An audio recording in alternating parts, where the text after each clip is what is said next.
Chapter 7. Finishing the Petition. In this chapter, you will complete the rest of the petition. This includes completing questions 10 through 12 and the signature, and attaching supporting documents. Question number 10 of the petition asks for details about the case you are asking to expunge. The information needed for these blanks can be found on the Register of Actions for the case. Start by filling in the case number.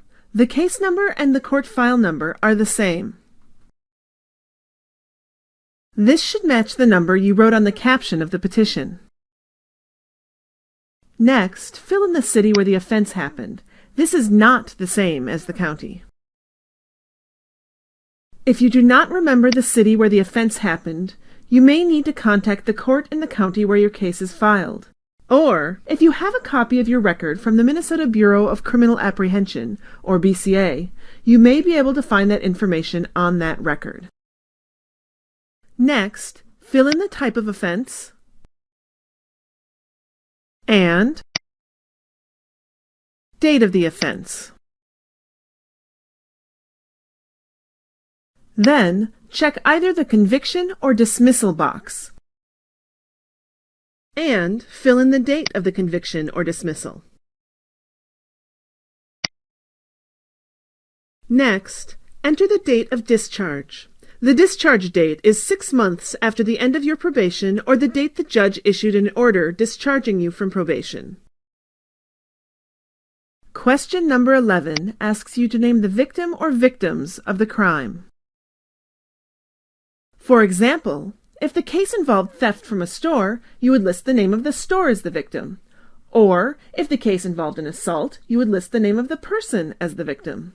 You should identify the victim even if you were not convicted or the case was dismissed. If you do not remember the name of the victim, write in something like, "I do not remember." Some crimes do not have an identifiable victim. For example, drug possession and driving after revocation do not have a victim who can be named. If there is no victim, check the box for "There were no identifiable victims." Question number 12 asks if there are or have ever been any court orders telling you not to contact the victim of the crime. This includes a no-contact order through the criminal case, including geographic restrictions such as not being allowed to enter a certain business. This also includes an order for protection or harassment restraining order. You must check one box to say that either there is or is not any such court order prohibiting contact.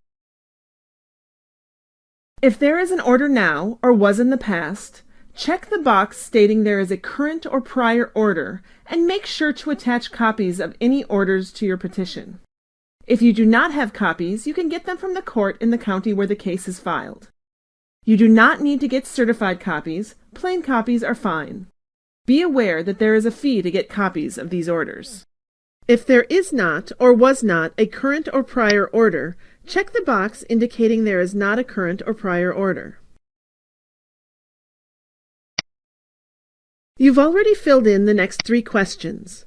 Move to the bottom of page 4, which includes a place for you to sign the petition and fill in your contact information. You should date and sign each petition. Your signature does not need to be notarized. Be sure to also fill in your name, address,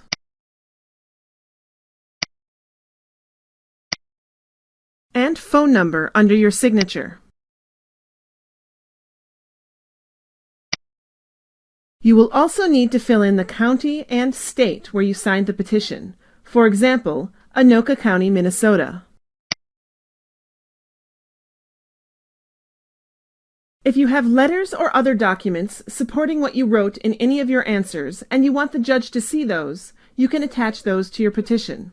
You may also attach letters of reference from teachers, counselors, employers, or religious leaders that you want the judge to see. These letters should be from people who know you and who can explain your current successes. If you have more than one case and need time to finish filling out the information on each petition, re-watch this and the previous chapters. We encourage you to complete the petition for each case before you go on to Chapter 8. In Chapter 8, you will fill out the proposed order.